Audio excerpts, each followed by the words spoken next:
Mas quando você vê Gênesis produzido num contexto em que o padrão é o politeísmo, aquilo soa muito revolucionário.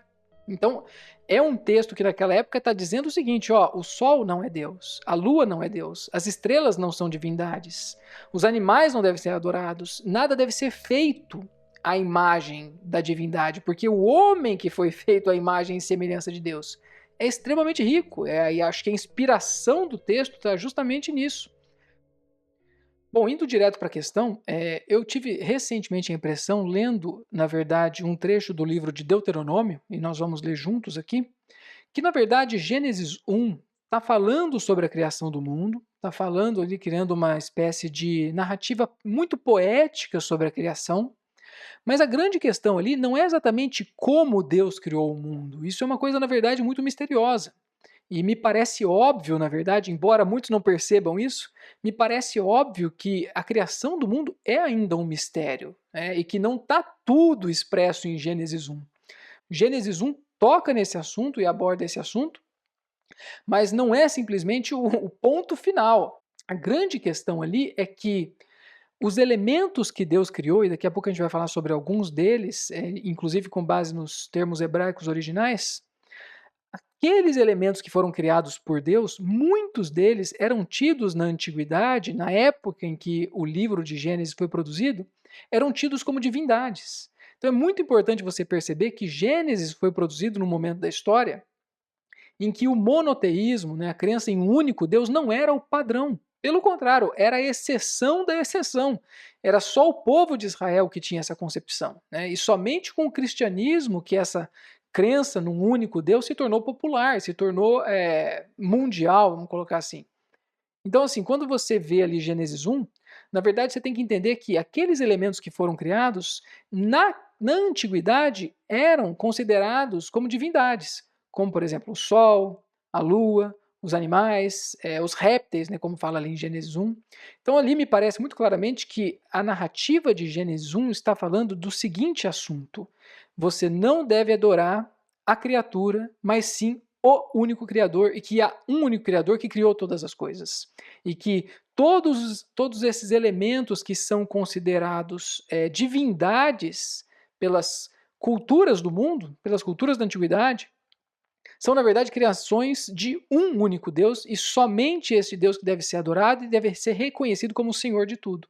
Então me parece que o assunto ali é muito mais uma espécie de manifesto monoteísta, ou seja, a defesa de um único Deus, a defesa de um único Criador, e a condenação do politeísmo, a condenação da adoração de outros deuses e da identificação de elementos criados por Deus como divindades, como no caso o Sol, a Lua, as estrelas, etc. Então vamos fazer o seguinte, vamos ler juntos Gênesis 1.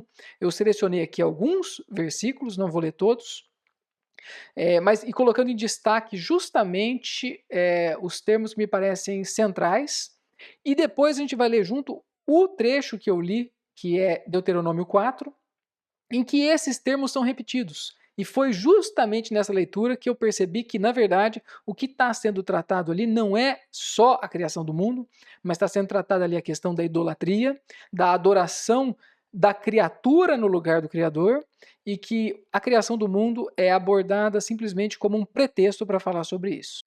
Olha aqui, vamos ler junto Gênesis 1, mas como eu disse, não são todos os versículos, eu quero ler só alguns com vocês e que prestem atenção nessas palavras que estão em negrito, tá? Bom, no princípio criou Deus os céus e a terra, e disse Deus: haja um estendimento no meio das águas, e faça separação entre águas e águas.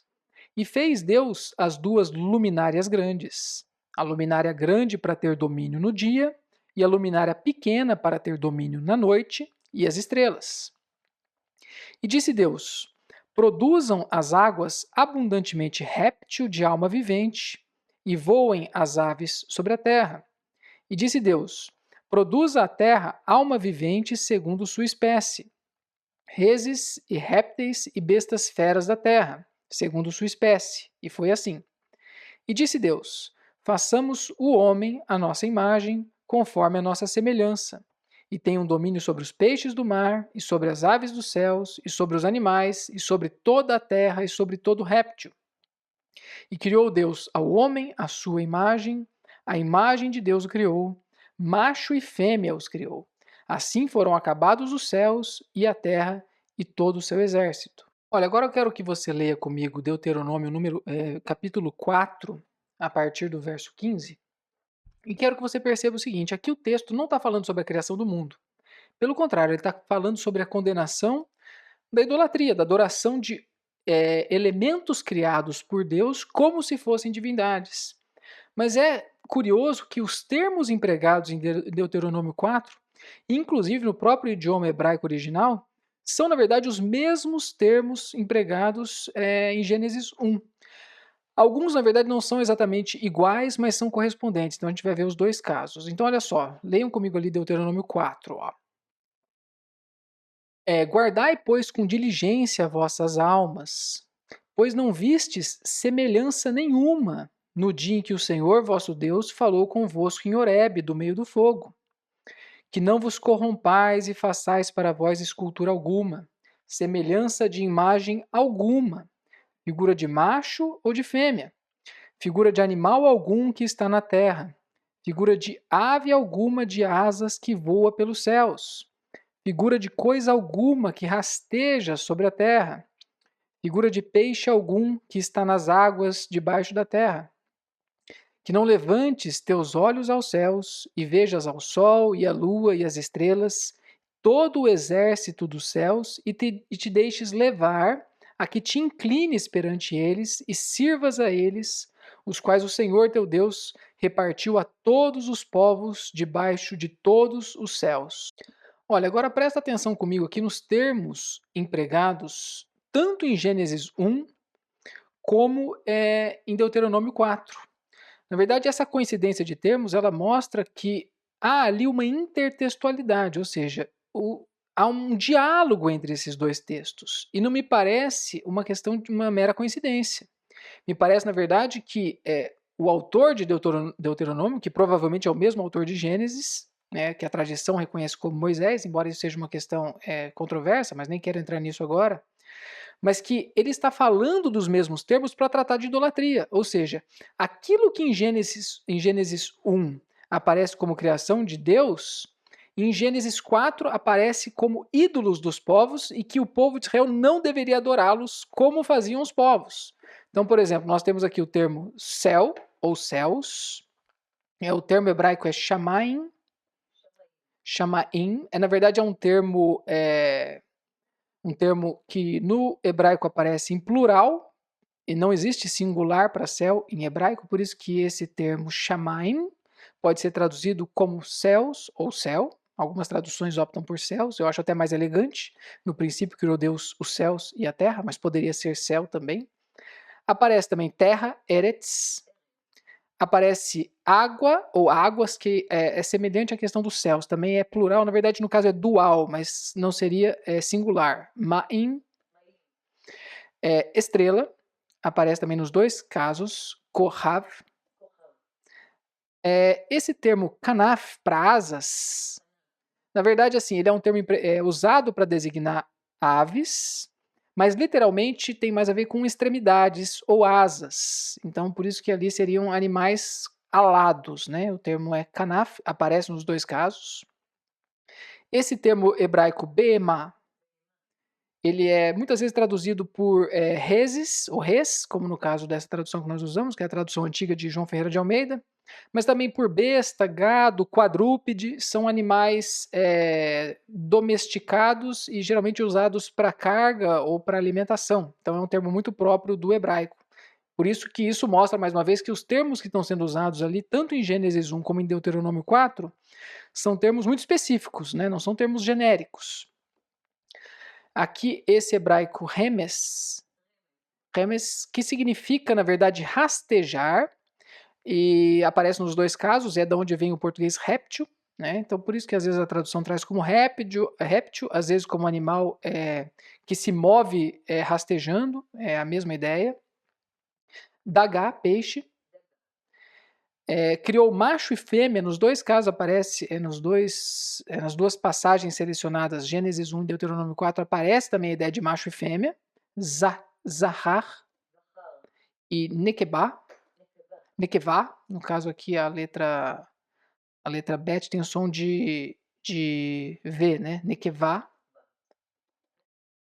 Também exército, né? Isso aqui é interessante porque no final de Gênesis 1, na verdade já é no primeiro capítulo de Gênesis 2, ali usa o termo exército, no sentido de que ali Deus terminou de criar os céus e a terra e todo o seu exército, ou seja, tudo que contém os céus e a terra. Savá. Savá. Então aqui são termos que aparecem nos dois casos, o que para mim já é um indício muito forte de que Gênesis 1 e Deuteronômio 4 têm uma relação muito grande de sentido. Gênesis 1 não trata diretamente da idolatria, mas me parece que esse é o assunto, e esse assunto está expresso em Deuteronômio 4. E existem outros termos que não são coincidentes nos dois casos, mas que são correspondentes. Por exemplo, em Gênesis 1 não fala de sol e lua, né? Em Deuteronômio 4 nós vemos ali falar do sol, Shemesh, e da lua, Yareach. Deixa eu ver como se pronuncia isso. Yareach, o sol e a lua. Então em Gênesis 1 não aparece sol e lua, mas aparece a luminária, né? Maor. A luminária grande, que seria o sol, e a luminária pequena, que seria a lua. Então não são correspondentes de exatos, mas são correspondentes, são termos equivalentes, né, como eu coloquei aqui. E é engraçado que em Gênesis 1, né, embora não faça menção direta à questão da idolatria, quando diz que Deus criou o homem à sua imagem e semelhança, esses dois termos aqui, imagem, tselem, e semelhança, demut, se pronuncia mais assim, né? Esse D ele é mais rápido, né? Demut. São termos, se não me engano, principalmente o tselem, depois posso conferir isso, né? Algum desses dois termos é geralmente associado na Bíblia à questão da idolatria, como por exemplo, não fazer imagens de ídolos. Então, no caso ali, Deus diz que Deus criou o homem à sua imagem e semelhança, mas o termo utilizado para imagem é o mesmo termo que aparece muitas vezes na Bíblia associado à idolatria. Em Deuteronômio 4, esses dois termos, né, que aqui traduzido como imagem e semelhança, não aparecem, mas aparecem outros termos semelhantes, que no caso é Fessel. Fessel significa, na verdade, também um tipo de ídolo, um tipo de imagem, mas é um termo mais específico, que diz respeito a origem, está ligado a cortar, ou seja, você tirar um pedaço de pedra mesmo e você esculpi-lo e fazer um ídolo. Né? Então é um termo específico. No hebraico há vários termos para idolatria, sabe? E esse outro semel, ele também significa mais como algo, aparência, semelhança. Então, assim, são termos que estão em Deuteronômio, mas não estão em Gênesis, mas me parecem muito equivalentes. E, curiosamente, em Gênesis, ao utilizar ali esses dois termos, né, tselem e demut, me parece que ali é um tipo de indício de que a questão da imagem, a questão da idolatria, a questão de colocar certos objetos como se fossem divindades é o assunto principal. Né? E foi justamente na leitura de Deuteronômio 4 e nessa coincidência que me parece muito grande para ser uma mera coincidência, que fez com que eu percebesse, poxa, Gênesis 1 está tratando, na verdade, não simplesmente da criação do mundo, mas ele está tratando da criação do mundo justamente para falar que há um Criador e a criatura não pode ser adorada como Criador. É um verdadeiro manifesto contra aquilo que era o padrão da época, que era o politeísmo. Bom, para mim essa coincidência de termos é o principal indício, mas há mais, né? Há mais. E como eu disse, eu não posso provar exatamente o que eu estou dizendo. Só que vendo Gênesis 1 dessa maneira, tudo fez mais sentido para mim. Por exemplo, eu sinto que lendo Gênesis 1, não como uma mera descrição da criação, não como simplesmente uma narrativa criacionista, mas como uma espécie de apologia, de defesa do monoteísmo contra o padrão politeísta, aquilo na verdade fez muito mais sentido para ler a Bíblia toda, porque na verdade a Bíblia toda ela trata disso, ela trata de principalmente o Antigo Testamento, né, a história de Israel, que o povo a quem o Deus único se revelou, mas contra quem o povo se rebelou, ou seja, adorando outros deuses. A questão da idolatria é a chave interpretativa fundamental de Gênesis como um todo e da Bíblia, do Antigo Testamento. Isso aparece também no Novo Testamento de uma outra maneira. Então, assim, lendo Gênesis dessa forma, Gênesis 1, me parece que isso estimula muito mais a compreensão dos outros livros da Bíblia, ou seja, a gente não fica paralisado ali em Gênesis 1. Pelo contrário, essa perspectiva faz com que a gente consiga ler Gênesis 1 e pular para Gênesis 2, pular para Gênesis 3 e continuar a leitura e não ficar ali naquela confusão filosófica que acaba, na verdade, paralisando a nossa compreensão. Por exemplo, eu pessoalmente acho que a Bíblia começa mesmo em Gênesis 12. É ali que a história começa a ficar interessante. É ali que você começa a se identificar mais com a narrativa, né? É uma preferência minha. Claro que toda a escritura é inspirada por Deus, como diz o apóstolo Paulo, né? Mas eu acho que o capítulo 12 de Gênesis, que começa a contar ali a história de Abraão, aquilo é de uma beleza e de uma potencialidade de identificação com o leitor atual, né, com a questão da fé, que se você ficar pensando muito em Gênesis 1, pensando muito na criação do mundo, você não vai para frente.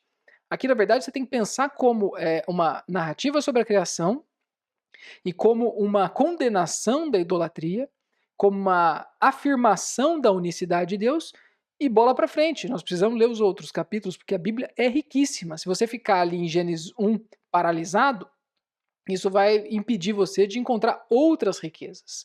Então, assim, essa interpretação que eu estou propondo aqui, que ela é muito mais literária, muito mais histórica do que filosófica, eu acho que ela é muito saudável, né? Você entende Gênesis 1 como uma espécie de poesia, uma poesia sagrada, uma poesia divinamente inspirada, mas não como uma narração sistemática e científica da criação do mundo.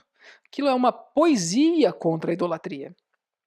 E eu acho que existe uma tendência muito uma tendência muito filosófica de abordagem do Gênesis 1 que paralisa, que você fica ali se confrontando com diferentes teorias sobre a criação do mundo e você não consegue ver que o assunto ali é muito mais prático. Ele está falando sobre, na verdade, você ter um único Deus e acreditar num único Deus e condenar toda forma de devoção que tira esse Deus do centro. Então é uma perspectiva muito mais histórica, muito mais literária, vendo o texto como uma poesia sagrada e não como uma narração fria da criação do mundo, e você insere essa poesia no seu devido contexto, que é justamente o contexto do politeísmo. Então, justamente sobre essa questão do contexto, isso é fundamental. É importante perceber que a origem do livro do Gênesis é remota demais. Na verdade, nós nem sabemos qual é a origem desse livro, né? As visões mais conservadoras atribuem o Gênesis a Moisés. E eu, pessoalmente, até acredito que Gênesis remonta a Moisés. Não dá para você realmente dizer que todo o Pentateuco foi escrito por Moisés, justamente porque a própria morte de Moisés é ali narrada, mas isso não quer dizer que não haja elementos ali que remontem à antiguidade, ou seja, o texto é antiquíssimo, isso que já vale para mim, sabe? Ou seja, não é um texto novo, não é um texto posterior a Jesus Cristo, é realmente da antiguidade mais antiga mesmo. Isso é importante para você perceber que esse texto foi produzido, como eu mencionei já, num contexto histórico em que o padrão do mundo era o politeísmo, ou seja, o Gênesis hoje soa de uma maneira muito diferente do que soou no momento em que foi escrito. Porque hoje o padrão é o monoteísmo, tanto para o crente como para o descrente. Porque o crente confessa a existência de um único Deus e o descrente nega a existência de um único Deus, ou seja, o padrão é o monoteísmo. Mas quando você vê Gênesis produzido num contexto em que o padrão é o politeísmo, aquilo soa muito revolucionário.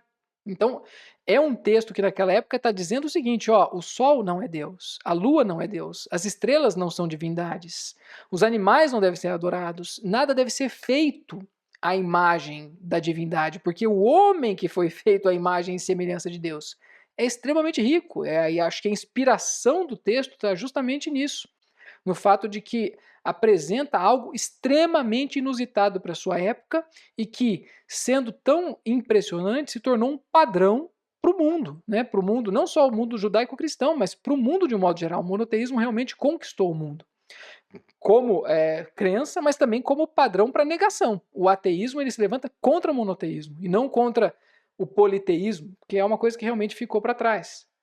Bom, mas eu falei sobre contexto histórico, mas eu acho assim que para você entender bem o livro de Gênesis e você perceber como essa perspectiva da idolatria faz muito mais sentido, é também importante você perceber não só o contexto histórico, mas também o contexto literário. Ou seja, Gênesis, e vamos colocar assim, Gênesis 1, ele não é um texto isolado, né? É difícil saber exatamente detalhes sobre a produção desse livro. Se ele foi produzido ao longo do tempo por autores diferentes, não sei. Mas o fato é que Gênesis 1 pertence a uma classe de livros. Primeiro pertence ao livro de Gênesis, mas depois pertence ao Pentateuco. E por isso que eu acho que há um diálogo muito grande entre os livros do Pentateuco. E por isso mesmo que me parece que Gênesis 1 está estabelecendo um diálogo com Deuteronômio 4. Ou melhor, Deuteronômio 4 estabelece um diálogo com Gênesis 1 e estão falando do mesmo assunto. Então, assim, é muito errado você pegar Gênesis 1 e analisar aquilo como uma narrativa da criação do mundo independente. É preciso associar essa narrativa, primeiro, com o livro do Gênesis como um todo, livro em que essa questão da idolatria é fundamental, né? A história de Abraão ali, a história de Isaac, de Jacó, a história dos patriarcas, a história de José, tudo ali está no sentido da negação do politeísmo e do abraçar de um único Deus. Mas não somente o Gênesis, o Pentateuco como um todo. Aquilo ali forma uma unidade perfeita. E se você, inclusive, entender Gênesis 1 como como eu disse, uma apologia, uma defesa do monoteísmo e uma condenação do politeísmo ou de outras formas de idolatria, você vai ver que Gênesis 1, na verdade, pertence à Bíblia como um todo. Ou seja, ali tudo forma uma unidade. Não só o Antigo Testamento, mas o Novo Testamento também. Então você vê ali que, por exemplo, se você vê que Gênesis 1 não é uma mera descrição exata da narração do mundo, da criação do mundo, mas é, na verdade, uma poesia que aborda a criação para falar sobre a relação da criatura com o Criador, você vai ver que há um encadeamento perfeito. O encadeamento, por exemplo, da lei, ou seja, o Pentateuco, né, os 5 livros de Moisés, os 5 livros atribuídos a Moisés, que falam sobre um único Deus, que fazem uma condenação clara do politeísmo e fala ali, né? Ouve, pois, Israel, o Senhor, o vosso Senhor é o único Senhor, vosso Deus é o único Senhor. Então esse é o Pentateuco. Depois você passa ali para os livros históricos do Antigo Testamento, o que é aquilo? É a história do povo de Israel que se rebelou contra esse Deus único. E que a história de Israel, do Israel antigo, é justamente a história de um povo que descambou para a idolatria e recebeu as consequências da ira de Deus por causa desse pecado. Então é uma unidade muito grande. A lei condena o politeísmo, né? A lei condena a idolatria. Os livros históricos do Antigo Testamento mostram o povo de Israel errando nisso e se afastando desse Deus único para adorar deuses dos povos cananeus e qualquer outra divindade que não o verdadeiro Deus. Depois você vai ali para o livro de Jó, Salmos, Provérbios, que são a verdadeira poesia, a verdadeira sabedoria centralizada na ideia de um único Deus.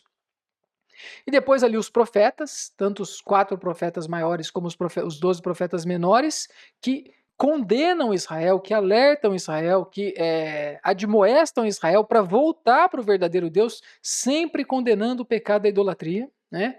E depois o Novo Testamento. O Novo Testamento também tem muito a ver com a idolatria, porque quando você pensa em Jesus Cristo hoje, ele simboliza algo. Mas também na antiguidade, Jesus Cristo simboliza a evangelização, né, o trazer de uma novidade, de uma notícia, de uma boa notícia para o mundo, que é a existência de um único Deus. E um único Deus bondoso, perdoador, misericordioso, etc, etc. Mas na época de Jesus, o politeísmo ainda é o padrão. Então, Jesus entra perfeitamente, no Novo Testamento entra perfeitamente nessa mesma categoria. É também uma condenação da idolatria. E é por isso também que o advento do cristianismo significou, por um lado, a expansão do monoteísmo para todo mundo, mas também muita perseguição, porque é como se, de repente, aparecesse em todo mundo gente defendendo que aqueles deuses em quem os povos depositavam a sua confiança, a sua adoração, era tudo mentira, era tudo criatura e não divindade. Então, assim, a Bíblia toda forma uma unidade perfeita e me parece que Gênesis 1 não poderia de modo algum fugir desse padrão, né? Ali a questão da idolatria é central. Bom, só para concluir, eu quero ler mais dois textos, um do Antigo Testamento e um do Novo Testamento, que depois de ter lido Deuteronômio 4, eu comecei a perceber essa interconexão entre os textos também em outras passagens. Olha só, lê comigo aqui no livro de Êxodo, capítulo 20, e vê mais uma vez que aqui a questão tratada é a questão da idolatria, que aqui é um trecho dos 10 mandamentos, né? Então, assim, uma parte fundamental da lei. Aqui é tratada a questão da idolatria. Aqui há também uma coincidência de termos com Gênesis 1. E aqui, inclusive, se faz menção à criação do mundo. Então, aqui me parece mais um indício de que Gênesis 1 não é uma narrativa isolada sobre a criação. É, na verdade, um argumento sobre o Criador único. Um só Criador que fez toda a criatura, sabe? Ó, Êxodo 20, versículo 3. Não terás outros deuses diante de meu rosto. Não farás para ti imagem de vulto, nem nenhuma semelhança. Bom, só uma coisa, os termos em negrito aqui são as coincidências, na minha opinião, né? Coincidências de termos com Gênesis 1. Nem nenhuma semelhança das coisas que estão no céu em cima, nem na terra embaixo, nem nas águas debaixo da terra. Lembra-te do dia do sábado para o santificar. 6 dias trabalharás e farás toda a tua obra. Mas o 7º dia será o sábado ao Senhor teu Deus. Não farás obra nenhuma, nem tu, nem teu filho, nem tua filha, nem teu servo, nem tua serva, nem tua alimária, nem teu estrangeiro que está dentro de tuas portas. Porque em 6 dias fez o Senhor os céus e a terra, o mar e tudo quanto há neles, e descansou ao 7º dia. Portanto, o Senhor abençoou ao dia de sábado e o santificou. Então aqui mais uma vez, né, aparece também aqui a questão dos céus, né, Shamaim, a terra, Eretz, água, Maim. Aqui aparece também a questão dos mares, Yam. Aparece também a questão do dia, né, como está lá em Gênesis, no primeiro dia, o segundo dia, o terceiro dia. E aqui está falando também sobre o dia, sobre santificar o dia. Então é uma coincidência de termos. Aqui aparece também a palavra obra, né? Vamos voltar aqui na leitura, né? 6 dias trabalharás e farás toda a tua obra. É o mesmo termo usado no Gênesis 1 ou já no comecinho do 2, que seria uma continuidade de Gênesis 1, né? Fala que Deus terminou a sua obra. É o mesmo termo usado nos dois casos. Deixa eu ver como pronuncia isso aqui. Melahá. Melahá. E é muito interessante que depois também em Gênesis 1 e também no comecinho de 2, fala que Deus descansou da sua obra, né? Então aqui tem o verbo descansar em hebraico é shavat, e o descanso é shabat, que é justamente o que está na origem do sábado, que significa justamente descanso. Então isso aparece tanto em Gênesis 1 como nos 10 mandamentos, e me parece extremamente simbólico que nos 10 mandamentos é feita a referência no versículo 11 justamente à criação do mundo. Ou seja, porque em 6 dias fez o Senhor os céus e a terra, o mar e tudo quanto há neles, e descansou ao 7º dia. Ou seja, os 10 mandamentos eles têm uma relação muito grande com a questão da criação. O próprio sábado no Antigo Testamento, a questão do descanso, né? Porque não é simplesmente o nome de um dia da semana, é a ideia de descanso, de cessar de trabalhar, remonta a Gênesis 1 e, por que não, a questão da idolatria também, né? Que está aqui nos outros mandamentos, e me parece que há uma harmonia muito grande entre os 10 mandamentos e Gênesis 1, né? Isso está, inclusive, expresso aqui em Êxodo 20. Bom, agora, uma outra questão que me confirmou ainda mais essa minha visão, está lá no Novo Testamento, na carta de Paulo aos Romanos, em que Paulo vai falar mais uma vez sobre a criação do mundo, e ele não fala sobre justamente a narrativa da criação, assim, simplesmente. Ele atribui essa questão à questão da idolatria também. Olha lá, em Romanos 1, a partir do verso 20. Perceba mais uma vez que os termos aqui são semelhantes, e daqui a pouco a gente vai analisar aqui esses termos em grego, né? Que é o texto é a língua em que esse texto foi originalmente escrito. Porque as suas coisas invisíveis, ou seja, as coisas de Deus invisíveis, tanto o seu eterno poder como sua divindade, claramente se entendem e se veem pelas criaturas desde a criação do mundo, para que fiquem inexcusáveis. Aí pulando para o verso 23. E mudaram, né, os homens mudaram a glória do Deus incorruptível em semelhança da imagem do homem corruptível, bem como de aves, quadrúpedes e répteis. Ou seja, ele está usando os mesmos termos que aparecem em Gênesis 1, falando sobre idolatria, inclusive na mesma ordem. Aves, quadrúpedes e répteis. Quadrúpedes seria aquela ideia do gado ou das reses, o termo é o mesmo. A ideia é a mesma, é a besta, né? A besta de carga, por exemplo. Verso 25. Como aqueles que mudaram a verdade de Deus em mentira, e honraram e serviram a criatura mais que ao Criador, o qual é bendito eternamente. Ou seja, ele está de novo, né, muito claramente, fazendo um diálogo com Gênesis 1 e dizendo que a grande questão ali não é como Deus criou o mundo. Isso é uma questão misteriosa, na verdade. Mas que os homens mudaram a verdade de Deus em mentira e honraram a criatura no lugar do Criador. Que criatura? Aves, quadrúpedes, répteis e outras coisas semelhantes. E como a eles não lhes pareceu bem de a Deus reconhecerem, assim os entregou Deus a um perverso sentido para cometerem coisas indecentes. Então aqui me parece que há um diálogo claro com Gênesis 1, e Paulo está, na verdade, aqui dando o resumo. Gênesis 1 serve não para você entender exatamente como Deus criou o mundo, como eu disse, isso é um grande mistério, mas para que você reconheça que há um Deus que criou o mundo e que as outras criaturas não são divindades. Bom, aí o que acontece é o seguinte, né? O texto de Paulo, a carta aos Romanos, foi escrita originalmente em grego. Então, assim, é difícil verificar se os termos são coincidentes, porque o Antigo Testamento está em hebraico, né? O livro de Gênesis. Também tem ali trechos em aramaico, mas no caso o livro de Gênesis. Mas o que acontece é, na Antiguidade, há uma tradução em grego do Antigo Testamento e que são justamente os termos utilizados por Paulo na sua epístola.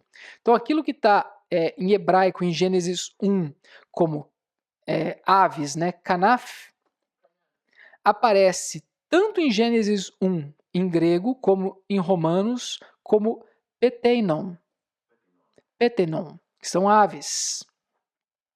A besta ou o gado, né, que no hebraico está bema, em Gênesis 1, aparece na Septuaginta como tétrapos. Tétrapos, então quadrúpedes. Isso aqui, esse tétrapos, está tanto em Romanos 1, como nessa antiga tradução do Antigo Testamento para o grego, que inclusive há indícios de que os próprios apóstolos teriam usado essa tradução antiga da Septuaginta. Algumas edições da Septuaginta não trazem exatamente esse termo, há uma variedade, mas há edições que trazem. Então, você vê que há um diálogo muito grande aqui entre o apóstolo Paulo, falando sobre a idolatria, e Gênesis 1, né?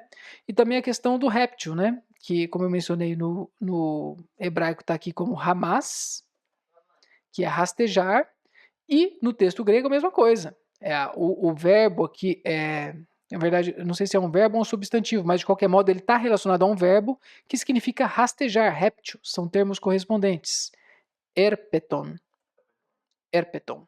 Então aqui é só para mostrar o seguinte, que os termos que Paulo está usando em Romanos formam um diálogo muito claro com Gênesis 1, é um texto paulino voltado para a condenação da idolatria, e os termos, né, o vocabulário usado por Paulo é realmente o vocabulário de Gênesis, embora não seja, obviamente, vocabulário hebraico, mas vocabulário grego, que se encontra, por sua vez, na Septuaginta. Então, para mim, fica muito claro, principalmente depois dessa menção do próprio apóstolo Paulo no Novo Testamento, que há uma proximidade de assunto mesmo entre Gênesis 1 e a questão da idolatria. Né? O próprio Paulo, ao abordar a criação, ele não falou sobre detalhes da criação, mas ele falou que ali estão presentes no Gênesis 1 elementos que são considerados, que eram considerados divindades pelos povos da antiguidade. Né? O sol, as estrelas, os animais, etc, etc, etc. Então, assim, para mim fica muito claro isso. Então, como eu mencionei, eu acho que essa é a grande chave para você entender Gênesis 1, para formar, junto com Gênesis 1, uma unidade perfeita que envolve toda a Bíblia, de modo que Gênesis 1 se transforma num portal para que você possa ingressar na Bíblia e desfrutar de outras passagens, porque são tantas, né?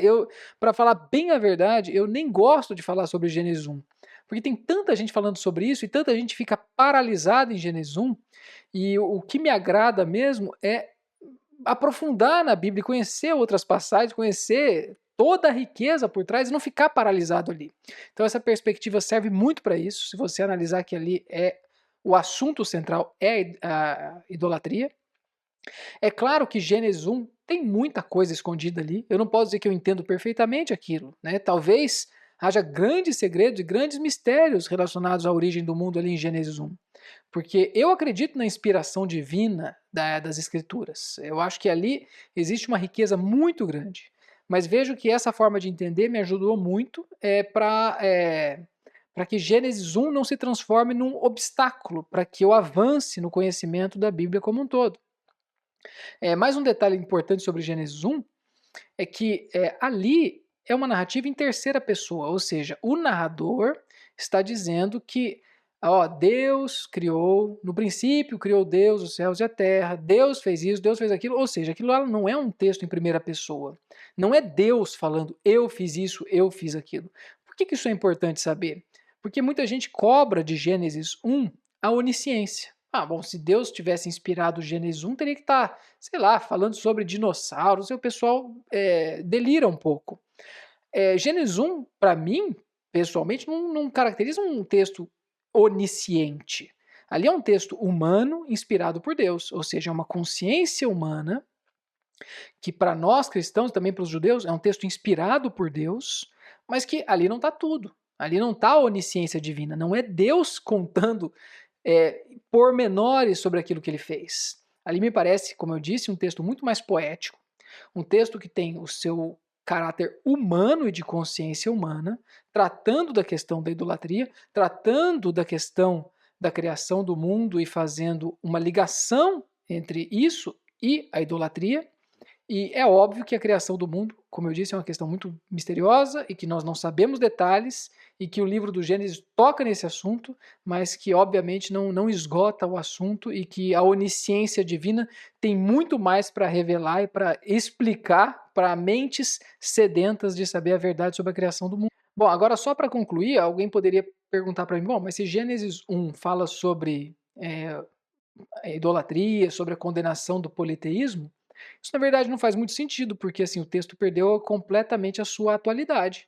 Se Gênesis 1 condena e serve para condenar um padrão de religiosidade, vamos colocar assim, um padrão que já não é mais o padrão do mundo, Gênesis 1 perdeu a sua atualidade, perdeu a sua atualidade e perdeu a sua força. Mas na verdade não, porque assim, Gênesis 1 condena sim a idolatria, aparentemente, eu acho que esse é o grande assunto, mas a grande questão ali é o reconhecimento de um único Deus, o reconhecimento de um Deus criador. E isso permanece totalmente atual. Né? Não é todo mundo que reconhece um único Deus. Pelo contrário, me parece que isso seja exceção. Né? Mesmo vamos colocar assim, em sociedades teoricamente religiosas, cristãs, ou o que seja, a questão é a fé verdadeira do ser humano. Ele acredita de fato em um único Deus que criou o mundo. Então, Gênesis serve para defender essa ideia e para colocar no coração do leitor, no coração do ser humano, essa visão. Né? Então, assim, a crença em um único Deus, a defesa disso permanece uma coisa totalmente atual. O politeísmo antigo também, por sua vez, ele se dissipou, ele não existe mais como padrão, mas há correspondentes. Né? Hoje nós não vamos adorar um outro Deus tão claramente assim, mas há muitas coisas que ocupam a posição de Deus. Né? Bom, o próprio ateísmo, o próprio mundanismo, outras formas de idolatria, tudo isso são, na verdade, tipos de politeísmos e que permanecem vitais. Então, Gênesis 1, entendido como uma condenação do politeísmo, permanece também completamente atual. Ele está dizendo que há um único Deus e que só esse Deus deve ser adorado, deve ser reconhecido como tal. Né? E bom, e mais um detalhe muito importante é o seguinte, que Afinal de contas, entender bem esse livro de Gênesis faz alguma diferença na minha vida? Para que eu vou entender assim o assunto de Gênesis? Afinal de contas, e se eu entender errado? Bom, na verdade é o seguinte, eu imagino que assim uma compreensão equivocada sobre as coisas, por exemplo, se existe um único Deus que criou o mundo, e se você não acredita nisso e vive como se isso não fosse verdade, isso vai ter consequências. Eu acredito que a crença na mentira traz consequências e a crença na verdade traz também consequências, no caso positivas. Então há uma relação muito grande entre a consciência humana, aquilo que o ser humano acredita, aquilo que o ser humano entende como verdade e o seu comportamento. Né? Então, assim, saber a verdade sobre a criação do mundo e saber a verdade, no caso, sobre o livro do Gênesis, com certeza vai te trazer um novo patamar, um novo estilo de vida. Então, existe uma conexão muito prática entre o que você acredita e quem você é no seu interior. Então, assim, saber a verdade nunca vai te causar mal nenhum. Agora, acreditar na mentira ou ignorar verdades que você teria o dever de saber vai causar muitos problemas. E só para concluir, né, é legal que os 10 mandamentos, como eu disse, tratam ali da questão da idolatria, mas depois a questão do comportamento. Né? Você vai ter um único Deus, você não vai ter outros deuses, não vai fazer imagem de escultura, mas você também não vai matar, não vai roubar, não vai cobiçar. E também Paulo, lá em Romanos 1, faz a mesma coisa. Ele fala que o homem deixou de adorar a Deus e passou a adorar a criatura no lugar do Criador, e por causa disso, Deus entregou os homens a um comportamento completamente inadequado. Então, assim, saber a verdade sobre as coisas é fundamental. Não a verdade sobre tudo, nós não temos condições de saber tudo, mas há verdades que é responsabilidade e compromisso de todo homem saber.